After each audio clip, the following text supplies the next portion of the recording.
The first level of any video game is the most important and should be the one that has the most time spent on in your game. It's the level players will see the most and will be the most played level. This equates to the first stage more likely than not being what players will remember the most, so it has to stand out. The first level of any game will follow the 3 O's, a set of guidelines. That's objective, obstacle and outcome. Now these O's are always the same. The objective is to teach the player enough about the mechanics of the game for them to begin with. The obstacle is an introduction to level design or basic enemies that utilise the game's combat effectively. And the outcome will always be to award the player in a way of enticing them on to keep playing, because ultimately that's the goal of a level 1.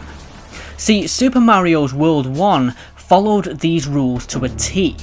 It displays the game's mechanics in an intelligent way by placing blocks above Mario's head with a question mark. You then press jump, hitting the block, and a power-up pops out. Then the obstacle arrives, a Goomba, not too difficult an enemy and travelling at a steady speed, giving the player a chance to take a risk. See, there's no attack button, so instead you jump over it. You hit the Goomba and now you've discovered your way of defeating the enemies in the game. Finally, the outcome arrives, with you reaching a flagpole and advancing through to the next level. Nintendo, you did it. But today we're looking at first-person shooters. These games need to follow these rules but also can't break first-person player immersion. These 5 games, however, present their level 1s perfectly. I'm Don Critic, and these are 5 fantastic first levels in first-person shooters. Left 4 Dead 2. To start us off, we have Valve's iconic zombie shooter sequel. This game, as much as it's about getting rid of the undead, is also about teamwork, having realistic and dynamic chatter between the characters, and Valve also displaying your team's vitals and equipment along the bottom of the screen. The first level starts on the roof of a hotel. Your objective is to work together to reach the bottom. Sounds simple enough, but Valve put many obstacles in motion to ensure that the player keeps with their group. Take the first hallway. The rooms are placed on either side, populated with dozens of enemies. This keeps the group in one choke point and not spread out. The lower floors have entrances that unleash deadly flames to keep you subconsciously on a given path throughout the enormous hotel. There's a section in which you have to climb on a walkway outside, and also a heated firefight on the ground floor which is choked in flames. Finally ending on a small arena section in the lobby of the hotel for the player to use some of their throwables that they may have picked up as they enter the room.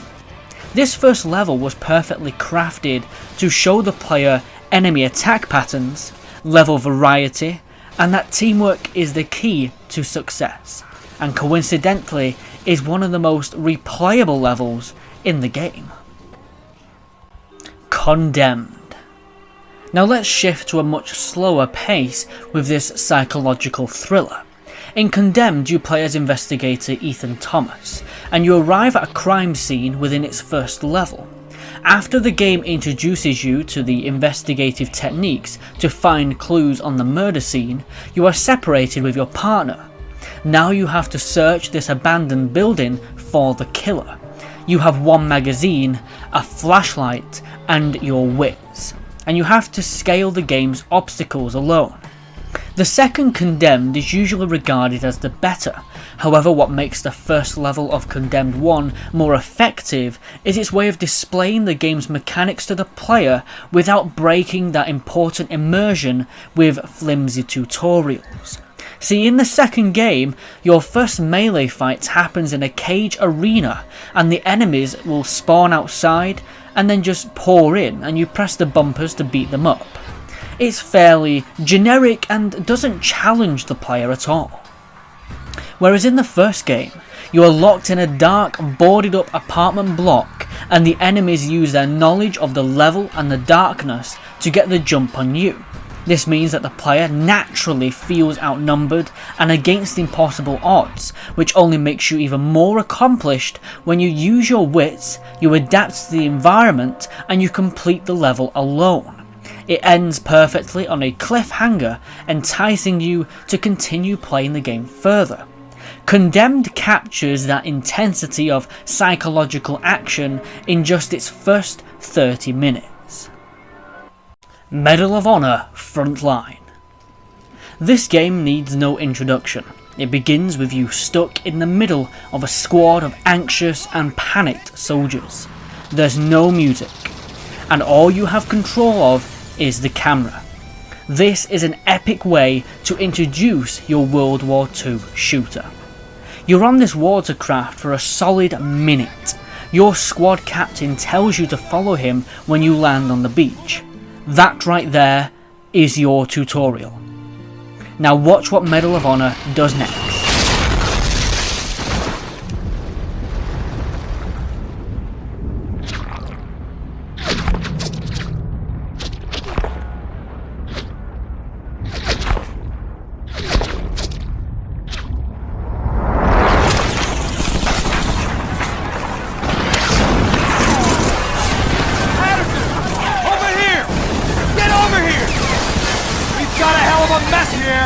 An artillery strike scattered what's left of our squad all over the beach. 4 of our boys over there. Help them move up the beach to the seawall. Damn it! I'll give you some covering fire. Now move out! Your objective marker or tutorial level guide is pinned down, and now you, the player, is flung into the fire and have to push up the beach and survive with what knowledge you have alone.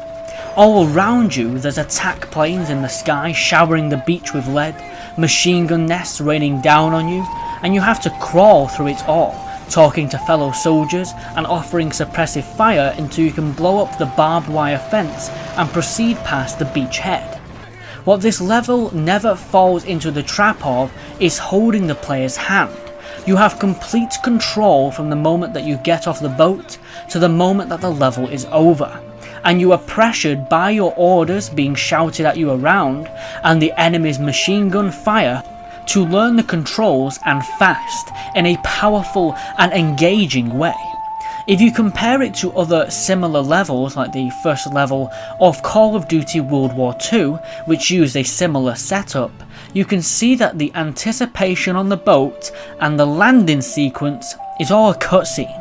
When you finally get control, you have little time to adapt. An objective marker takes up the whole center of the screen, and you'll instantly hit another cutscene 5 steps into the level. For the rest of the mission, you'll run in a linear, straight line towards your task marker. But where Frontline excelled was keeping that incredibly important immersion in check, and never allowing it to falter by throwing stars or arrows on the screen, and never pulling away any freedom from the player. Doom.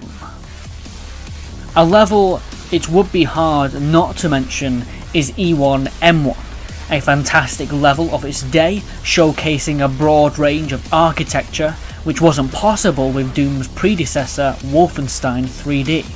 It had multiple varying textures and colour schemes for each room, and an enticing range of secret passages which merely gave you a little taste of later levels to come. This level also introduces you to 2 enemies. One fires a hit scan weapon, so it instantly does damage, and they are easily defeated. Then you'll come across an imp. These fire projectiles which can be dodged by strafing. He's placed high on a ledge, giving the player needed space to learn his attack pattern. The player is advised through the level design itself to keep your distance whenever you encounter these enemies. Also, the area beneath him has a small bridge surrounded by acid, but the bridge is a zigzag shape, so it forces the player to use strafing whilst shooting at the imp. The final imp is placed next to a green barrel. It's a pretty basic formula today, but Doom was one of the first shooters to shoot that barrel and the enemy explodes, saving yourself ammunition in the process. It's not the most complicated level, but honestly, that's what makes it such a good first level. The secrets are easily obtainable, but also feel the most rewarding. After you've played Doom's Episode 1 Mission 1, it won't just be the theme stuck in your head. Half-Life 2. This game doesn't just have a fantastic first level, but it's probably one of the best intros to a game I've ever played. Playing as Gordon Freeman, you wake up on a train headed to City 17. The game's intro displays this world beautifully for the player as you head through the station, passing depressed civilians caught in this uprising of the empire known as the Combine. The first hostile Combine does something brilliant. Instead of just throwing enemies at you, Valve instead challenges the player in a unique way. The Combine soldier says, any other game would now give you a pop-up box telling you how to pick up and drop physics items. But in Half-Life 2, most players will now curiously learn how to throw items. This nature of tutorializing Half-Life's basic mechanics and physics is present all throughout this first level. Like, take this setup of barrels before you fall into a pit of barnacles. Or, your first trip underwater has you knock down these planks of wood to then see how physics objects are manipulated underwater as they rise to the surface for you to then platform over them. And this organic tutorializing is done whilst escaping City 17 in a frantic chase with the Combine and a helicopter above, making it one of the best levels in the game. All these 5 levels get it right. They never pull the player away from the action, they are meaningful, they force the player to make their own decisions, and they never have you sit back and react to moving pictures on a screen and press the odd few buttons that it tells you to press. So these are my 5 fantastic first levels in video games. I know there'll be plenty more out there, so let me know any I missed in the comments below. See you in the next one, and take care.